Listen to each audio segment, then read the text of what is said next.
Wow! অসংখ্য hit, superhit Bangla সিনেমার অভিনেতা ঢালিউড সুপারস্টার শাকিব খান। বেশ কিছু বছর ধরে দেশের যেকোনো উৎসব মানেই শাকিব খানের সিনেমা। সেই ধারাবাহিকতায় গেল কুরবানির ঈদে রিলিজ হয় বিগ বাজেটের সিনেমা তাণ্ডব, যেখানে শাকিবের নায়িকা হিসেবে অভিষেক হয় ছোট পর্দার অভিনেত্রী সাবিলা নূরের।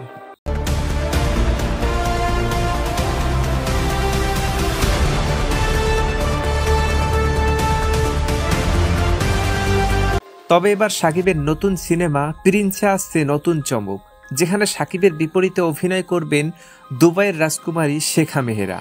এমনটাই গুঞ্জন শোনা যাচ্ছে নেটিজেনদের মুখে। দুবাই রাজকুমারী শেখা মেহেরা, যাকে সবাই প্রিন্সেস ডায়না নামেই চিনে এবং যার পরিচিতি সমগ্র বিশ্ব জুড়ে। শেখা মেহেরা যদি বাংলা সিনেমায় অভিনয় করে, তবে হলে দর্শকদের উপচে পড়া ভিড়ে টিকিটের ভয়াবহ সংকট পড়তে পারে বলে মনে করেন হল কর্তৃপক্ষ।